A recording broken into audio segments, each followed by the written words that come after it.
John Milton's androgynous vision in Paradise Lost. Hyunok Kim. In Hebrew mythology, there is a story about Adam's first wife, whose name is not Eve, but Lilith. She is almost a counterpart to Eve, and also a proto-Eve. However, unlike Eve, she was created not from Adam's rib with a crooked nature, Paradise Lost 9:88-51, but from the dust just as Adam was. Therefore, she believed she was just as equal as her partner, Adam. When he insisted on taking a ministering position over her and forced her submission in their marital bed, she felt threatened by his patriarchal power and fled from him to the edge of the Red Sea to reside with demons. This Lilith story shows the plausible possibility that an equal creation myth of the two sexes does exist. Yet, this legend also carries the distortion and deformation of equality by condemning Lilith to live her life with demons. It is interesting how Adam and Eve's unequal creation story has become the most pervasive substitute for the Lilith legend, passing from generation to generation with a good deal of credibility.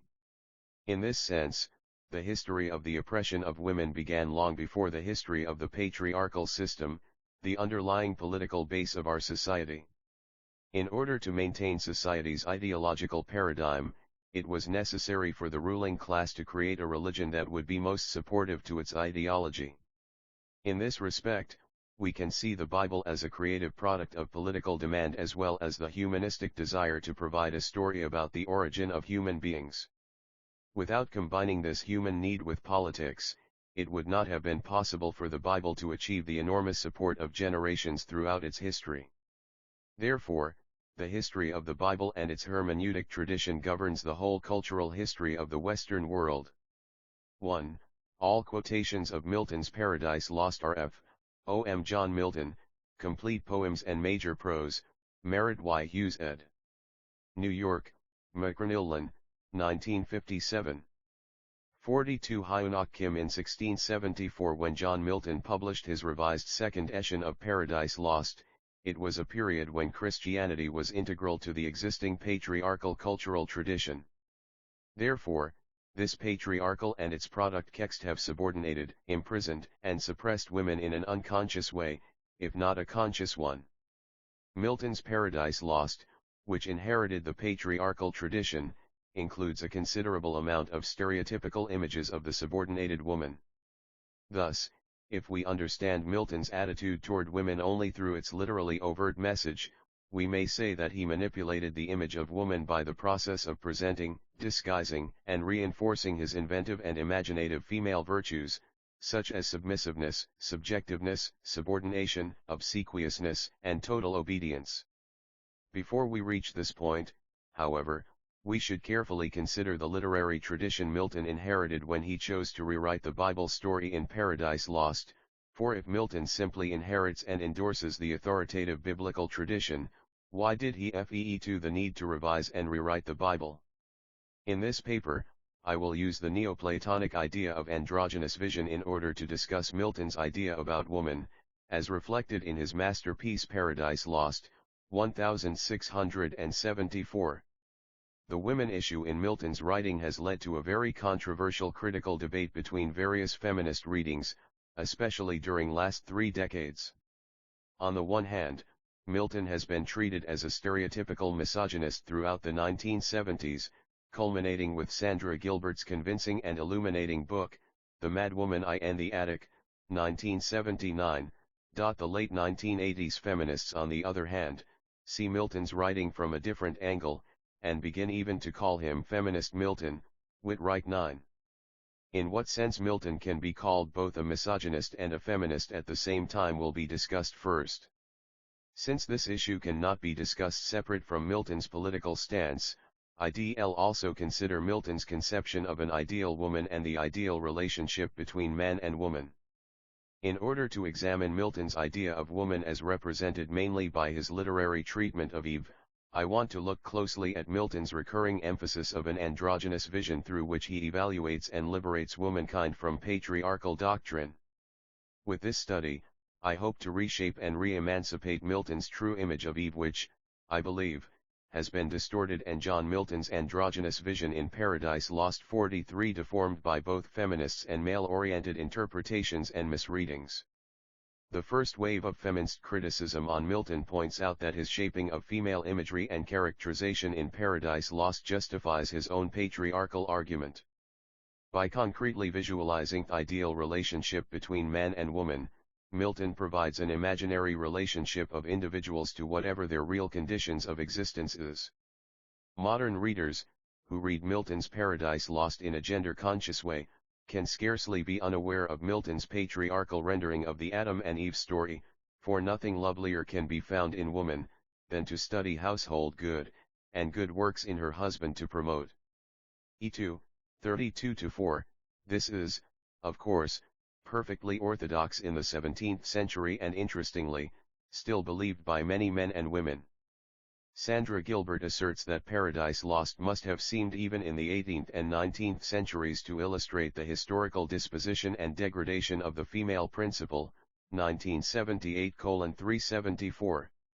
Indeed, Milton provides the patriarchal paradigm of how women, who are educated into deference and obedience, willingly submit to the wisdom of the benevolent father who is a guardian for the morality of patriarchal culture, and how, in the process, women often take on the father's contemptuous devaluation of and contemptuous attitude for the mother and for women as a group, Flax 281. Most contemporary, anti-Miltonic feminist critics go one step further to consider that this representation is, in no doubt, patriarchal usurpation over the female literary imagination, evident especially when the subjective woman happens to be a writer. Milton is always there in the background as a literary father, engendering a dynamics of dependence, as well as the subversion of the independent self by snaring woman into the patriarchal literary tradition and, thus, making her accept a place in a literary heritage that is not her own and does not express her interests. 44 Hyunok Kim, Kowalski Wallace 277, 284.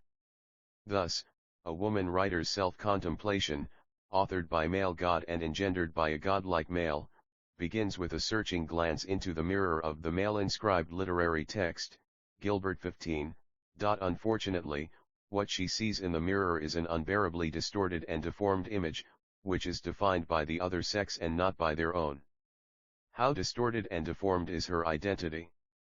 As Milton describes with his brilliant visual imagination, she is portrayed as a horrible reptile-like being, with little or no human qualities at all. In this respect, Milton cannot escape from feminist severe accusations of his prefiguration of womankind through satanic genealogy, such as Satan's daughter, Sin, who even before the first woman Eve was created and named, the one Sin seemed woman to the waist, and fair, but ended foul in many a scaly fold, voluminous and vast, a serpent armed with mortal sting. 11, 650-3 added, just as Eve is a secondary and contingent creation from Adam's crooked rib, so is Sin from the fallen angel's brain, strongly reminiscent of the creation of Minerva from the head of Zeus, Hughes 25011. In a patriarchal Christian context, the pagan goddess Wisdom becomes, as Milton depicts, an abominable demoness, Sin, who carries the mirror image of all womankind.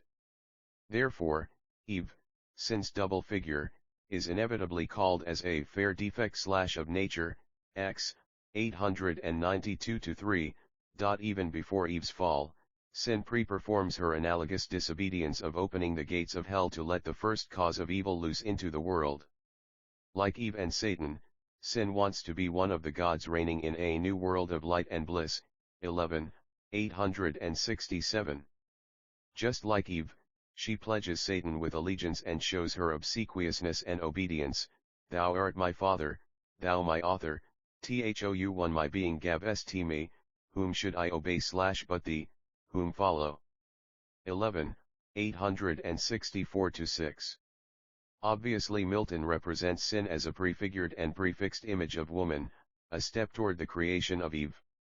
Since Sin's relation with Satan and death formulates almost the same kind of John Milton's androgynous vision in Paradise Lost 45 Shakespearean subplotizing in a drama too, we are not surprised at Adam's later association of Eve with one of the reptile kind, by angrily calling her, "Thou serpent," X. 867. Critics, like Gilbert, points out that Milton's allegation of sin clearly foreshadows Eve's image and speech, which he deliberately designs to undercut even Eve's goodness in advance, Gilbert 198. Similar perspective is suggested by William Empson.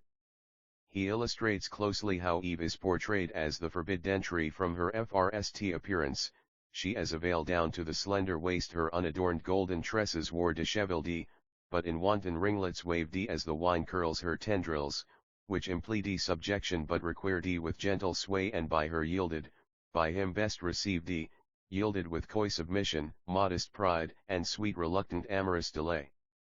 4,304-11, Eve has curly hair, modest but requiring, that clutches at Adam like the tendrils of vine, Empson 176.3.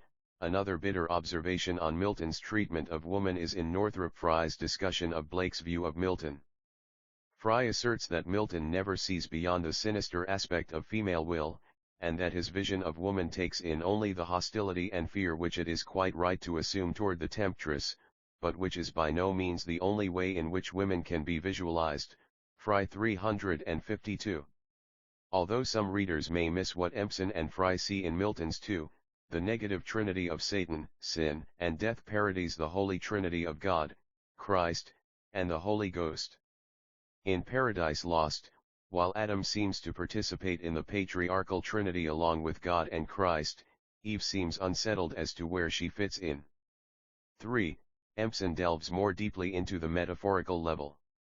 He adds, "The whole face of hell has become identical with her face, it is filled, as by the mockery of the temptress, with her hair that entangled him, all the beauty of nature, through her, is a covering, like hers, for moral deformity. But at last now we have exposed her, her hair is corpse worms, she is the bitter apple of her own crime, kind of Eumenides." 46 Hyunok Kim metaphoric characterization of Eve. From the above quoted passage, one could never overlook how Milton's first introduction of Eve includes her submissive quality inseparably followed by her distinctive sexuality. Eve's sexual beauty, as described by Milton, directly implies her subjection with helpless sway, and she yields and yields again to her assumed superior, Adam. The moment Eve sees Adam, although she considers him less fair, less winning sor, less amiably mild j than that smooth what re-image herself low, W 478-80, bracket added, she shows her instinctively subservient nature by yielding again, with that thy gentle hand says d mine, I yielded, and f, that time see how beauty is excelled by manly grace and wisdom, which alone is truly fair. W 488-91, like Satan, Eve was born to suffer from her predestined inferiority. She reiterates her nature of being in a docile way, my author and disposer what thou bidst unargudi I obey, so God ordains, God is thy law, thou mine, to know no more is woman's happiest knowledge and her praise. W 635-38, in this passage, patriarchal Milton has Eve speak to Adam about her own understanding of what kind of subjection she must accommodate herself with. The essential need of Eve's unargudi obedience in her relationship with Adam mirrors both Adam's obedience in his relationship with the divine angels, such as Raphael and Michael, and also the angels' obedience in their relationship with the ultimate God. 4. These paralleling relationships enable us. 4. This concept of structural parallelism has been often applied to explain these mirroring relationships. In Paradise Lost as Myth, Cambridge, Massachusetts 19591, Isabel G. McCarrary remarks on such parallelisms by using the concept of retrospection and anticipation. Kathleen M. Swayern also shows how this concept of parallelism is John Milton's androgynous vision in Paradise Lost 47 to comprehend the designed pattern of the thematic relations. Adam's relation to Eve not only parallels, but also justifies, God's relation to man. Christopher Hill states the relationship between Adam and Eve is not just a marriage, it can also at any time be an analogy for the political relationship, or the relationship of Christ to his church. Hill 376. Milton's emphasis of the obedient virtue of womankind is an exemplar of the hierarchy between the sexes, the divine hierarchy of religion, and the authoritative hierarchy of politics. Just as Eve shows her obedient and subservient nature to Adam's unarguable superiority, each individual must show the same degree of obedience toward their superiors who are loftier beings in both religious and political sense. In other words, obedience is the unarguable prerequisite condition in the chain of being. This ladder-like chain of being has the obvious chasm between men and even the lowest of the angels, Tilliard 24. Therefore, this predestinated hierarchical order governs all the relationships between the characters in Paradise Lost. Adam and Eve are able to reach God only through prayer, and God reaches Adam and Eve only through dream visions and the divine angels, since they are not allowed to communicate directly with God. Thus, God sends forth Raphael to instruct Adam in Eden. Tilliard comments on the scene that with superb cunning Milton calls Raphael the winged hierarch, to summon up in a word the associations of degree, Tilliard 50. God's celestial discourse to man is performed only through his heavenly messenger, not directly by God himself. More importantly, since this celestial discourse is held exclusively between Raphael, the winged hierarchy, v. 468, the imperial minister, v. 460, and inhabitant with God, v. 461, and Adam, who the one Almighty, v. 469, and the patriarch of mankind, v. 505, 6, Eve cannot possibly take part in this heavenly discourse at all. Essentially coherent to the work's textual foundation in her essay, He for God only, She for God in him, structural parallelism in Paradise Lost. 5. The great chain of being is an important ontological concept, fully discussed in Arthur Lovejoy's The Great Chain of Being, ADD in E.M.W. Tilliard's The Elizabethan World Picture. Here, I borrow the term from Tilliard's chapters 4 and 5, the chain of being and the links in the chain, respectively, pages 23 to 76. 6.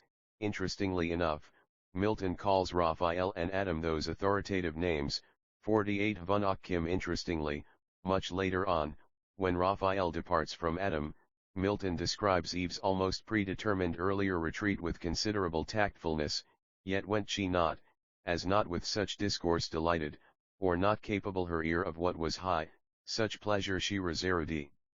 Adam relating, she sole auditress, her husband the relator she preferred before the angel, and of him to ask chose rather, he, she knew, would intermix grateful digressions, and solve high dispute with conjugal caresses, from his lip not words alone pleased her. VRII, 48-56 italics added. Here, Milton explores an invaluable aspect of the relation between Adam and Eve. That is, Eve, represented as a sole auditress, is circumscribed to be incapable to hear anything other than what Adam tells her, regardless of its reliability. It is quite ambiguous whether Milton means Eve's incapability is founded in her intelligence or is due to her hierarchically lower stature. Consequently, excluded from Raphael's lecture, Eve is unable to communicate with the failed angel Satan, without his metamorphosis into a lower creature, such as a serpent. Milton never believed Adam and Eve were equals. On the contrary, he is always aware that they are, in a biblical context, created differently and endowed with different gifts. By describing Eve's character, surprisingly accustomed to being obedient and understanding of her subjection from the very beginning of her creation, Milton validates the vertically designed hierarchical order through their innate merits. When Satan sees his first glimpse of Adam and Eve, he assumes a greater physical, spiritual, and moral equality than Eve is actually considered to have, nonetheless, his initial while he excludes Eve from their discourse. Milton, therefore, seems to be quite conscious of his casting her out. John Milton's androgynous vision in Paradise Lost 49 observation ends with the lines that have perhaps most offended gender-oriented women reader, two of far nobler shape erect and tall, godlike erect, with native honor clad in naked majesty seemed lords of all, and worthy seemed, for in their looks divine the image of their glorious Maker shone, truth, wisdom, sanctitude severe and pure, severe but in true filial freedom plakti, whence true authority in men, though both not equal, as their sex. Not equal seen d, for contemplation he and valor form d, for softness she and sweet attractive grace, he for God only, she for God in him, for, 288-99 italics added, both are lords of all, full of divine attributes, and placed in filial freedom. Eve is even included in true authority, though the qualification which follows reserves greater authority to Adam. Milton attributes dominion, the divine attribute women were thought to lack, less to Eve and more to Adam, though later he shows the animals of Eden duteous at her call, m. 521. Milton no doubt accepts the hierarchical order and places woman in the natural inferiority. Milton's literary treatment of women, however, reaches a more complicated point. Most importantly, despite his inheritance of the natural hierarchy of the patriarchal culture and his endorsement of Eve's inferiority to Adam's superiority, Milton restructures the vertical hierarchical order into a harmonious one, or rather, a harmonious union. In other words, it should not be overlooked that Milton reshapes and revisions the Christian conceptualization of woman and its biblical source, as recent critics do now to 300-year-old Milton in their criticism. Thus, we are in great need of recognizing and appreciating the complexity of the idea of woman as it takes shape in the mind and work of Milton. Milton once intended to rewrite the old legend of Kmg Arthur, a story in 50 Hyunok Kim which few woman character plays a major role. It is apparent that he abandoned the story that features one-man rule, a monarchical society, and sex roles so stereotyped that their validity had already been challenged in poetry that Milton knew well. Thus, in Milton's handling, the form and content of the biblical epic are layered with complexities and implications that exploit and overturn their traditions, yet at the same time orient and enlighten the reader. According to Hill, as a rewriting the Bible in the late 17th century, Paradise Lost had to satisfy orthodoxy or fall under censorship. 7.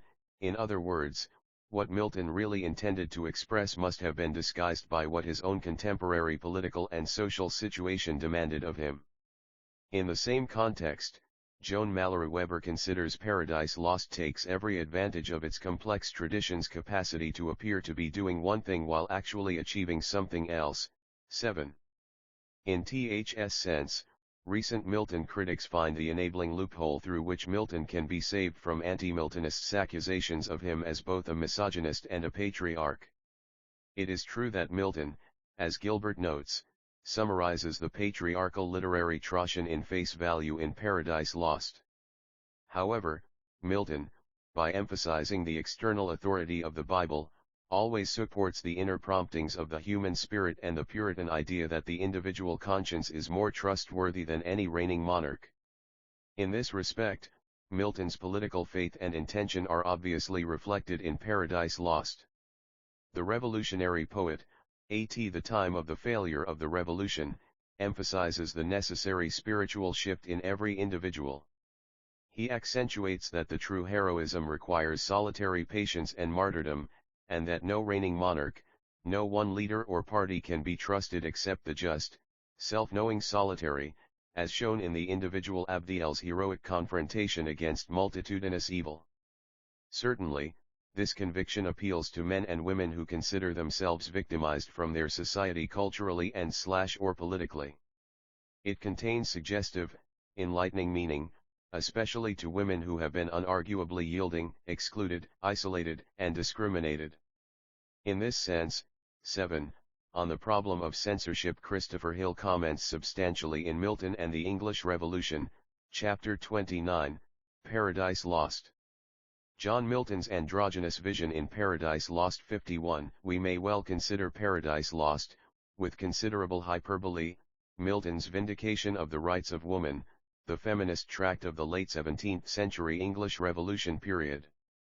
Interestingly enough, despite Samuel Johnson's statement that Milton had something like a Turkish contempt for females, 3961, Margaret Fuller claims Milton to be one of the fathers of her own age, a true understander of liberty, justice, marriage, and education, a father whose achievements still far outdistanced that of America, H.S. Child, 39.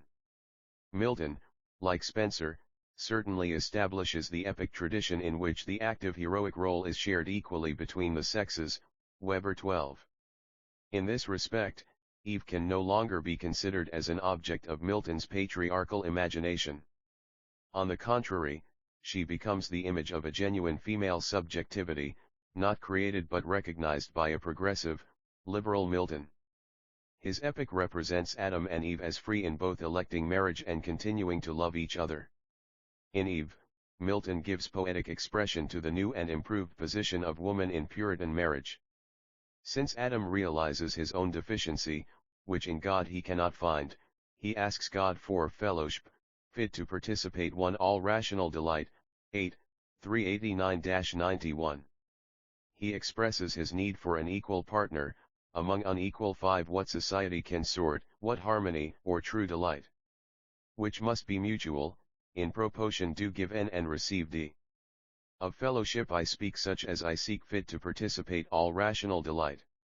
8, 383-391, this kind of relationship between Adam and Eve emphasizes an equality which is based not on sameness, since they have different gifts and their sexes are not equal, but on mutual completion and harmonious union. Therefore, in Adam's dream, God's voice defines Eve as thy likeness, thy fit help, thy other self/thy wish, exactly to thy heart's desire, 8, 450-1. Here, Eve appears to be a perfect companion or partner, rather than an inferior being or 52 Hyunok Kim subordinate woman. Eve is Adam's other self, by which Milton implies that Adam's solitary being is imperfect and only a half, not a whole, being. Using the classical term for an ideal friendship, an other self, Milton argues against the biblical term for wife, helpmeet, fit help, Hughes ed. 37311. In Doctrine of Divorce, interpreting God's intention in creating Eve, he wrote, a meet and happy conversation is the chiefest and the noblest end of marriage, Hughes ed. 707. He obviously has the Renaissance idea about marriage and friendship in mind, a relationship through which the male and female are able to increase their virtue in a Neoplatonian sense, Hughes ed. 385n. In Paradise Lost, Milton simply confirms his claim in Christian doctrine that the biblical notion of marriage consists in the mutual love, delight, help and society of husband and wife, though the husband having greater authority which became still greater after the fall. Complete Prose Works 6, 355. Milton's concept of marriage demands not only that woman should be accorded a rational capacity, but also that the difference between a husband and a wife's reasoning ability be one of degree, not of kind. Since the basis of holy wedlock is mental communion, Adam's request for another self suggests his desire to have intellectual communication as well as companionship. Paul Siege 1 claims that Puritan emphasis on fellowship and partnership was influenced by Renaissance humanists who, like Thomas More, believed women to have rational souls that could be educated, 42-53. Likewise, Milton's Eve is not ontologically distinct from Adam, Eve is, rather, his partner. Throughout Paradise Lost, Adam describes how he needs a female in order to be complete. This philosophy of coinciding opposites and the existence of the whole, overflows into Milton's work of the creation of man and woman, Part AF. My soul I seek thee, and thee claim my other half. 4, 487-8. In the sexually complete nature of a female and male origin, love is situated always in the center of their spiritual ascension toward the divine oneness. John Milton's androgynous vision in Paradise Lost 53. Intuitively aware that each sex is incomplete, they sense a belonging together. Each separate self dissolves into the other self, and in that dissolution the two sexes become one. In this sense, androgyny in Renaissance literature, especially in Shakespeare, Spencer, and Milton, is not just as a minor byproduct but as a major preoccupation, Davies 5. The moment Adam sees Eve, he perceives Eve as a part of his body and names her, I Adam now see / bone of my bone, flesh of my flesh, my self 7 before me, woman is her name, of man 1 extracted. Together, they become one flesh, one heart, one soul. 8, 494 to 499. Adam's emphasis on the possessive minus in his description of Eve and his identification of Eve with his self lead the two different sexes into a fused one. At this point, Milton's Neoplatonic vision of the two sexes as hermaphrodite, i.e. androgyny, is clearly embedded into his definition of marriage, into which his idea of woman is built, mixed with love and sweet compliance, which declare unfeigned union of mind, or in us both one soul, harmony to behold in wedded pair more grateful than harmonious sound to the ear, yet these subject not. 8, 603 to 7. That is, male and female are two aspects of creation, like light and darkness, which convey distinction, yet are part of an inseparable whole, as well as two separate parts. In Tetrachordon, Milton wrote that the first parent could not be both male and female, sneering at the original hermaphrodite as a Jewish fable and a piece of Plato's wit, as if man at first had been sick created hermaphrodite. Complete Prose Works 11, 589. However, the idea is seemingly irresistible to Milton.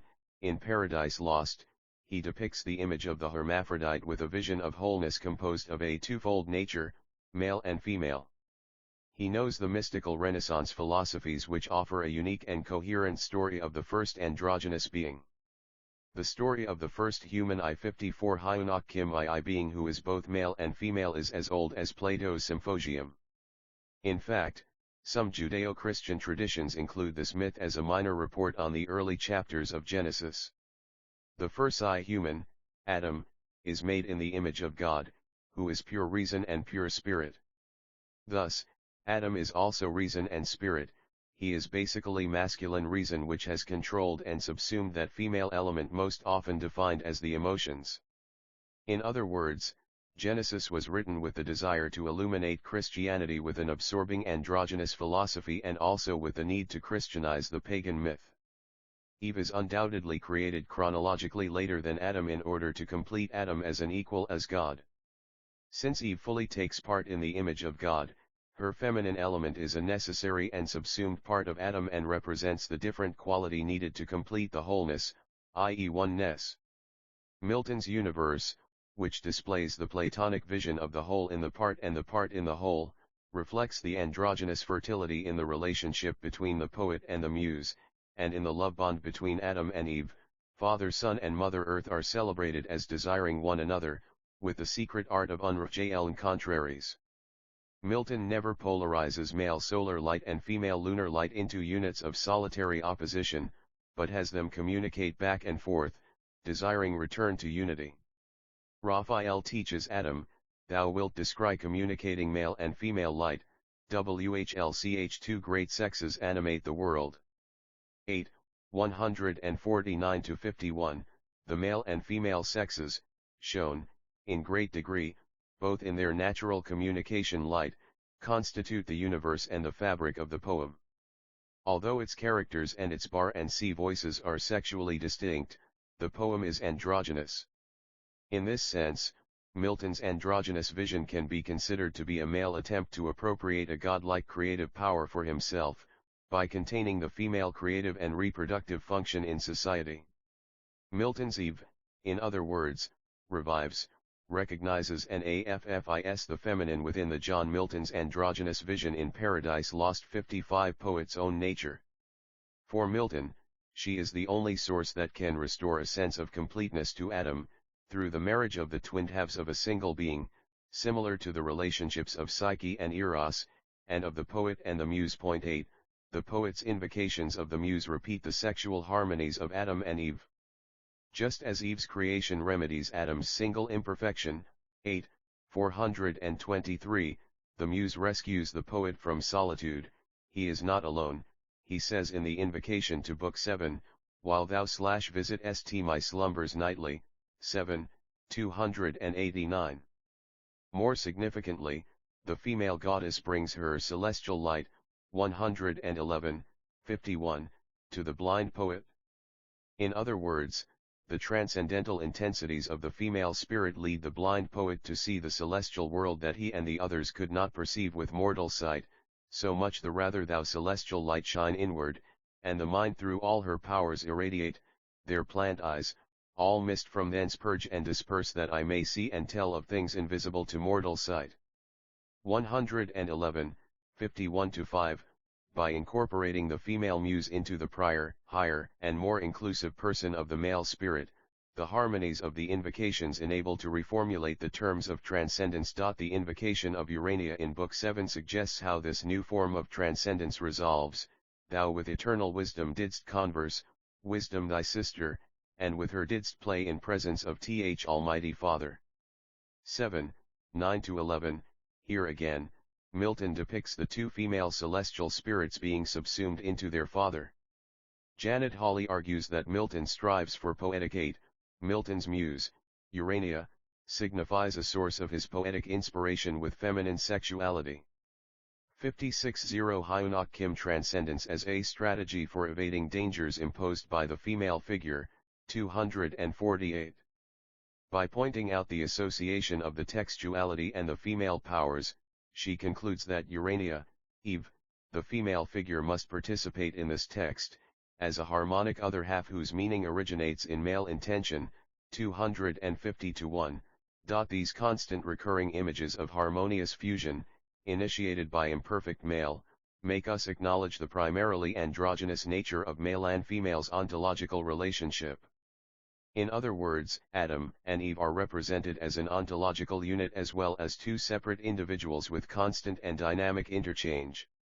In a dynamic growing balance, they experience separate existence, as well as a wholeness in their union.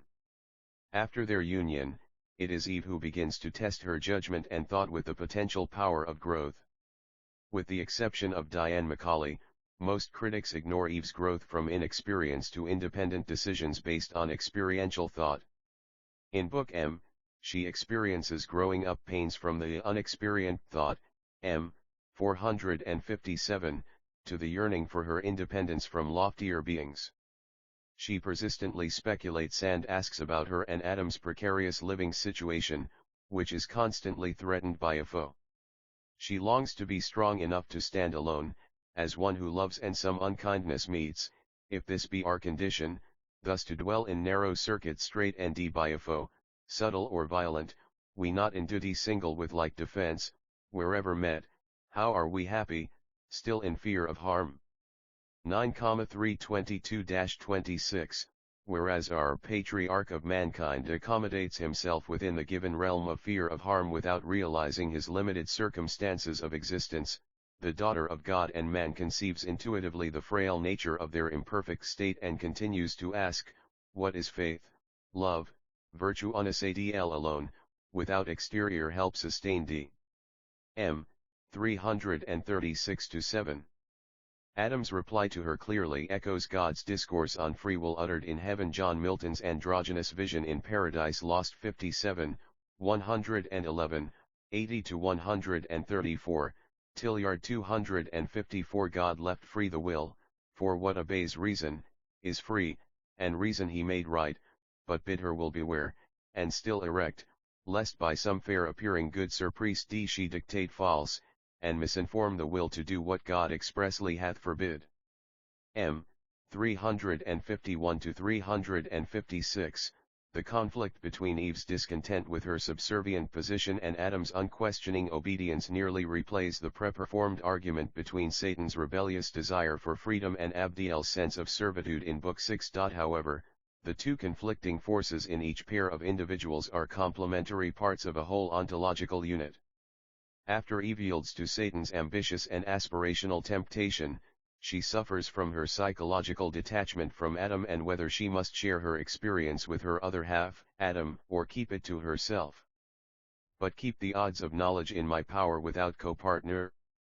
So to add what wants in female sex, the more to draw his love, and render me more equal, and perhaps, a thing not undesirable, sometimes superior, for inferior who is free.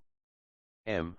820-25, Although patriarchal Milton diminishes the first female's subversive desire to be more equal and superior by caricaturing her self-protective family instinct, Adam wedded to another Eve J shall live with her enjoying, I extinct, m. 828-9, he describes Eve's desperate desire to be equal with increasing pathos, thou therefore also taste, that equal lot may join us, equal joy, as equal love, 58 Hyunok Kim lest thou not tasting, different degree disjoin us, and I then too late renounce deity for thee, when fate will not permit. M8,81-5, Adam's fall, in a sense, is more complicated than Eve's. While she is undoubtedly deceived by metamorphosed Satan, Adam understands exactly what has happened and chooses to stay with his other half in order to sustain his sense of wholeness, thus resulting in his transgression of God's forbid dance. When he takes Eve's fall for his own, he reinforces HL's insatiable desire to be one. I feel the link of nature draw me, flesh of flesh, bone of my bone thou art, and from thy state mine never shall be parted, bliss of woe. So forcible within my heart I feel the bond of nature draw me to my own in thee, for what thou art is mine. M9,13-6, 955-7, the fall, therefore, amplifies the importance and necessity of being together. Adam reassures that our state cannot be severed, we are one J one flesh, to lose thee were to lose myself, M. 958-9. Eve cannot be a vain and corrupted creature who made the fall inevitable, since God does not create beauty and pleasure only to tempt men. Beauty and pleasure are, in fact, rightly tempered, potential ingredients of virtue, Macaulay 34. Adam's long soliloquy of despair and frustration carries the most misogynist condemnation toward woman and asks God what was his intention when he created womankind. 0 Why did God, creator wise, that people dehist heaven with spirits masculine create at last? John Milton's Androgynous vision in Paradise Lost 59. This novelty on earth, this fair defect of nature, and not fill the world at once with men as angels without feminine, or find some other way to generate mankind. X. 889-93, through the self-questioning process within his dramatic monologue, Adam tries to understand God's will. However, Adam's long ratiocination does not reach contrition. It is not Adam but Eve who experiences emotional change and growth, and who begins the first step toward their redemption and regeneration. Both have sinned, but thou against God only, I against God and thee, and to the place to judgment will return, there with my cries importune heaven, that all the sentence from thy head removed may light on me, sole cause to thee of all this woe, me only just object of his ire. X. 930-6, Eve assumes complete responsibility for both her and Adam, going so far as to even wish to bear the punishment for both of them. It is only through her own sincere repentance which wrought/commiseration, X. 938-9, that the regeneration is also shared with Adam. Once again Eve proves herself as Adam's rescuer. Adam's turning to Eve strongly implies his confession, his prayer for God's mercy, and his ultimate redemption. Therefore, hope begins to dawn in their visionary future. With the final triumph of good over evil, Adam, led by Eve, takes a grand step toward regeneration and contrition. Notably, Book 9 and X are frequently discussed to support Milton's misogynist attitude toward woman through Adam's voice. However, it is obvious that the entire structural process of the first man's rise, fall, and redemption, which is the central theme of Paradise Lost, emphasizes the 60 Hyunok Krn importance of men and woman's harmonious union. Furthermore, it is Eve who plays the crucial and pivotal role in the climactic scene. No one can deny that Milton is locked into his culture's incorrect assumption of the inferiority of women.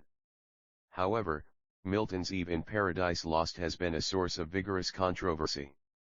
Some critics believe Eve is purely a creation of Milton's patriarchal imagination, while others dispute this by insisting she is actually the image of a genuine female subjectivity, not created but recognized by a politically and religiously progressive, liberal Milton. In this paper, I began my discussion by introducing the reasons why some feminists usually attack Milton.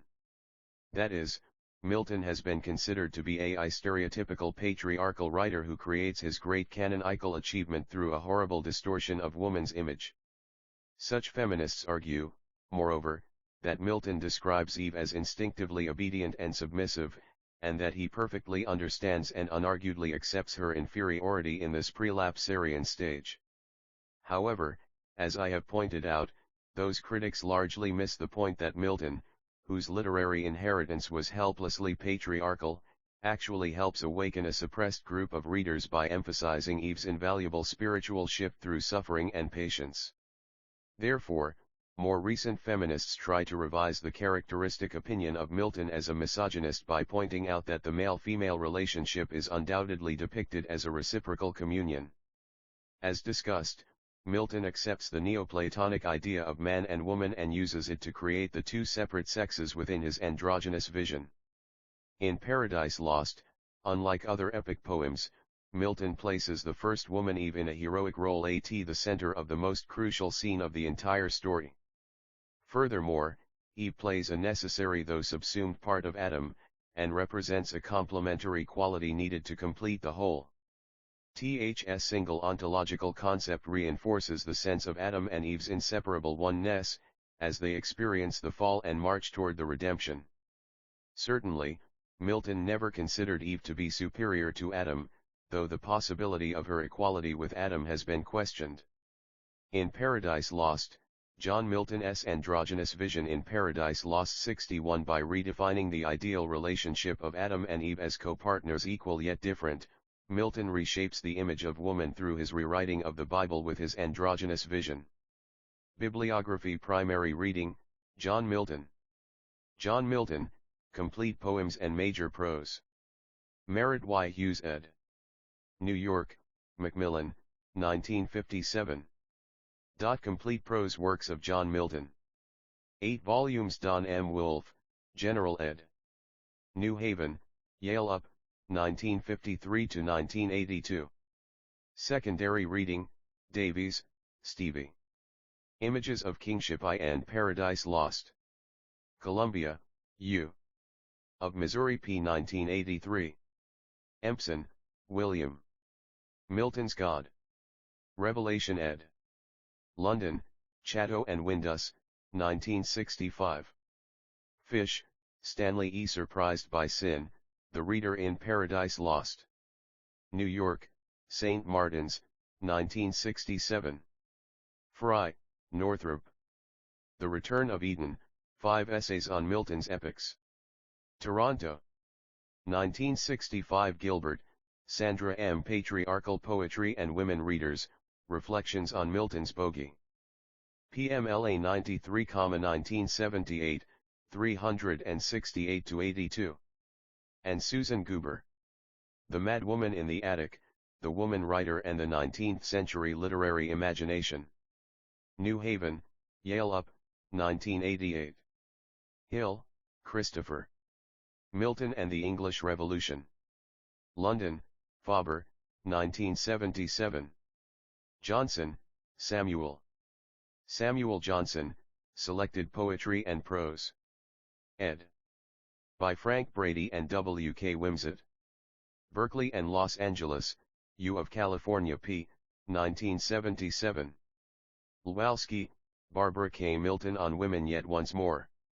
Milton Studies 6, 1974, 4–20. Lewis, C.S. A Preface to Paradise Lost. London, Oxford Up, 1942.